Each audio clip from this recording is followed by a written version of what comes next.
नमस्कार, स्वागत है आपका आपके अपने YouTube चैनल असोनी क्लासेज में। हम लोग क्लास 6 में नोइंग आवर नंबर्स पढ़ रहे थे और इसके पहले हमने 22 पार्ट कर लिया था। आज हम लोग पार्ट 23 देखेंगे। ठीक है, इसमें हमें पढ़ना है एक्सपेंडिंग ऑफ ब्रैकेट्स, मतलब कि ब्रैकेट्स को एक्सपेंड कैसे करेंगे।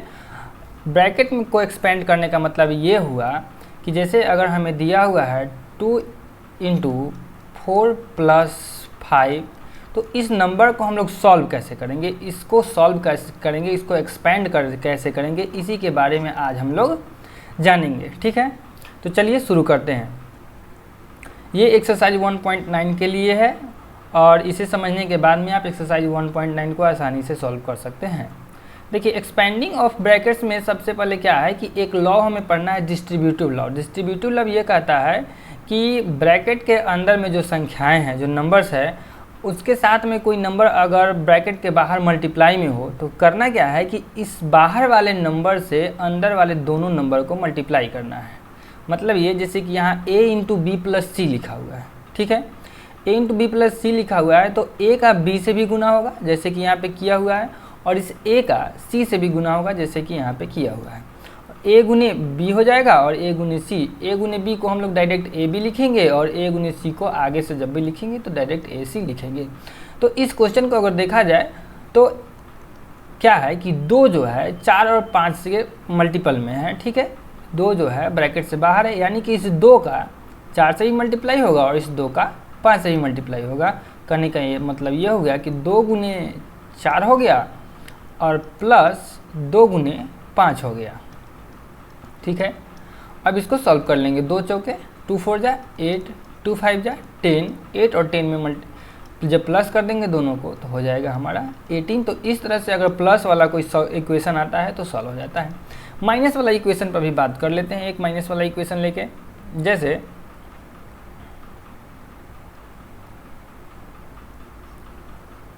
कि अगर मान लीजिए हमारे पास में यही नंबर माइनस में होता 2 × 4 - 5, तो क्या होता। तो 2 का 4 से मल्टीप्लाई करेंगे 2 × 4, और इस 2 का -5 से मल्टीप्लाई करेंगे तो +2 × -5 हो क्या रहा है कि 2 4 जा 8। अब यहाँ पहले साइन का मल्टीप्लाई करेंगे, प्लस है और यहाँ माइनस है, तो प्लस × माइनस क्या होता है, माइनस होता है, और 2 × 5 हो जाएगा 10। -8 है प्लस 10 है, 10 में से 8 माइनस हो जाएगा तो बचेगा 2 और साइन बचेगा माइनस का, क्योंकि 10 का वैल्यू ज़्यादा होता है 8 से। तो इस तरीके से ये हो गया। तो ये तो हो गया प्लस और माइनस वाला जब एक नंबर हो। इसका कुछ सिचुएशन ये भी बनता है कि 2 नंबर इधर हो जाए और 2 नंबर इधर हो जाए, तो क्या करना है, इसमें भी वही सिचुएशन अपनाना है, वही कंडीशन है कि इस a का मल्टीप्लाई कर देंगे c + d से। देखिए, a को मल्टीप्लाई कर दिए c + d से, तो ये जो इक्वेशन बन गया, यह जो इक्वेशन बन गया, क्या यह इसकी तरह नहीं बन गया? बिल्कुल बन गया। फिर इस b का मल्टीप्लाई कर देंगे किससे, c + d से, जो यहाँ पर हम किए हुए हैं b × c + d कर देंगे। ठीक है, तो ये हो गया हमारा b × c + d। अब फिर वही बात, इसमें जो प्रोसेस अपना है वही कर देंगे, a से c का गुना और a से d का गुना, फिर b से c का गुना bc और b से d का गुना bd यहाँ पे लिखा जाएगा। ठीक है, इसका एग्जाम्पल अगर देखना चाहें तो अगर हम लिखते हैं 8 + 4 और 5 + 8, तो इसको क्या करेंगे, 8 × 5 + 8 हो जाएगा और प्लस 4 × 5 + 8 हो जाएगा, और ऐसे जाके क्या होगा, आगे सॉल्व होगा। इसके आगे तो आप सॉल्व कर ही सकते हैं, इसमें कोई बड़ी बात नहीं है। तो यही है एक्सपेंडिंग ऑफ ब्रैकेट्स। ब्रैकेट्स को एक्सपेंड कैसे करना है अभी आपने सीखा। अब चलिए हम अपने एक्सरसाइज पर चलते हैं और इस लॉ को बोलते हैं हम लोग डिस्ट्रीब्यूटिव लॉ। इस लॉ का यूज करके कैसे इस एक्सरसाइज को सॉल्व कर सकते हैं वो देखते हैं। देखिए, मल्टीप्लाई करने के लिए तो इसे आप डायरेक्ट भी मल्टीप्लाई कर सकते हैं, लेकिन अभी जो पढ़े हैं उसका कुछ यूज करते हैं। जैसे 7 × 109 है, तो 7 × 109 को हम 100 + 9 लिख सकते हैं। ठीक है, इससे क्या हो गया, अब ये जो हुआ इस सिचुएशन में आ गया a × b + c वाला फॉर्म में आ गया, यानी कि अब a से b का गुना और a से c का गुना। ठीक उसी तरह से 7 से 100 में गुना और 7 से 9 में गुना, तो 7 × 100 + 7 × 9, 7 का 100 से 700 और 7 का 9 से 7 9 जा कितना 63, टोटल ऐड करते 763 हो गया। तो इस तरीके से इसे हमें सॉल्व करना है। ठीक, इसको भी कर सकते हैं। इसको क्या लिखेंगे कि इसे हम लिख सकते हैं 6 × 100 + 12। अब आगे का काम आपका होगा कि 6 को 100 से मल्टीप्लाई करेंगे और 6 से 12 से मल्टीप्लाई करेंगे और सेम इस प्रोसेस को अपना के आगे हम लोग सॉल्व कर लेंगे। 9 × 105 है, तो हम क्या कर सकते हैं कि 3 नंबर में 9 को 9 रहने दीजिए, 105 को 100 + 5 आप कर दीजिए। फिर वही सिचुएशन हो गया a × b + c वाला। एक बार 9 से 100 का मल्टीप्लाई, 9 से 5 का मल्टीप्लाई, दोनों को ऐड कर देंगे। 17 × 109 है, इसको भी वैसे कर सकते हैं 17 × 100 + 9, ये भी क्या होगा हमारा सॉल्व हो जाएगा। इसको भी वैसे ही कर लेंगे 16 × 100 + 8, 12 × 100 + 5। अब यहाँ देखिए 102 × 103 है, इसको समझिए 102 × 103 है। इसको क्या करेंगे, तो अभी जो ये वाला हम बताएं आपको कि a + b × c + d, इस वाले फॉर्म में हम इसको लाने का कोशिश करेंगे। 102 है तो हम क्या लिख सकते हैं 100 + 2, एंड ये 103 है तो इसको क्या लिख सकते हैं 100 + 3।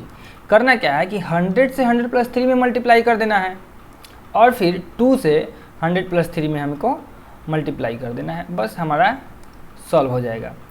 100 × कितना 100 + 3 और फिर +2 × यहाँ +2 है तो यहाँ +2 लिखेंगे, अगर यहाँ -2 रहता तो यहाँ पे -2 लिखते हैं। 2 × 100 + 3, ये चीज़ हो गया। 100 से 100 का मल्टीप्लाई कर देंगे 100 × 100, फिर 100 × 3, फिर 2 से 100 का मल्टीप्लाई कर देंगे 2 × 100 और 2 × 3, ये चीज़ हुआ। 100 से 100 को मल्टीप्लाई कीजिएगा तो क्या होगा 1 पर 4 0 बढ़ जाएगा, 1 2 3 4। 100 को 3 से मल्टीप्लाई करने पर हो जाएगा 300 और 2 को 100 से मल्टीप्लाई करने पर हो जाएगा 200 और 2 3 जा 6। ये दोनों कितना हो गया 500 और 6, 500 कितना हो गया 506 हो गया ये, और इसमें प्लस कर देना है तो 6 0 0 0 यानी कि 6 का 6 रह गया। फिर 0 में 0 ऐड हुआ, 0 ऐड हो गया तो ये 0 ही रह गया, ठीक है। फिर 3 और 2 5 और ये 5 रह गया और ये हो गया 10,506। तो इस तरीके से अब हम लोग आगे भी सॉल्व करेंगे। जैसे 101 × 105 है तो इसको क्या करेंगे कि 101 × 100 जब 5 दिया हुआ है तो 101 को 100 + 1 लिख देंगे और 105 को क्या लिख देंगे 100 + 5, और फिर इस 100 से 105 में मल्टीप्लाई करेंगे, 1 से 105 में मल्टीप्लाई 100 + 5 में मल्टीप्लाई करेंगे, यानी कि 100 × 100 + 5 और फिर +1 × 100 + 5, ये चीज़ हुआ आपका। और फिर इसको आप मल्टीप्लाई कर लीजिए और आगे का सॉल्व कर लीजिए, ठीक है। 109 है, 107 है, सेम प्रोसेस अपनाइए।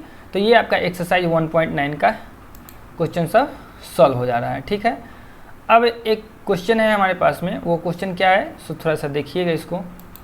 देखिए एक डाउट है और डाउट ये था कि क्या नोटेशन और न्यूमरेशन सेम होता है। तो हम आपको बता दें कि नोटेशन और न्यूमरेशन के बारे में फर्स्ट वीडियो में ही बताए हुए थे, और अगर नहीं समझ में आया तो फिर से समझिए कि अगर किसी नंबर को हम लोग डिजिट्स में या फिर फिगर में रिप्रेजेंट करते हैं तब वह नोटेशन कहलाता है, और जबकि किसी नंबर को अगर हम लोग वर्ड में लिखते हैं तो वह क्या कहलाता है न्यूमरेशन कहलाता है। जैसे कि यह 45 है, ठीक है, तो ये जो 45 लिखे ये नोटेशन हुआ, ये क्या हुआ नोटेशन हो गया।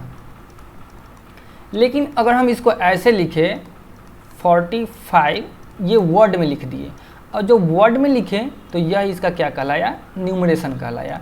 तो नोटेशन और न्यूमरेशन दोनों सेम चीज़ नहीं है, दोनों अलग अलग है। न्यूमरेशन यहाँ पर लिखना था,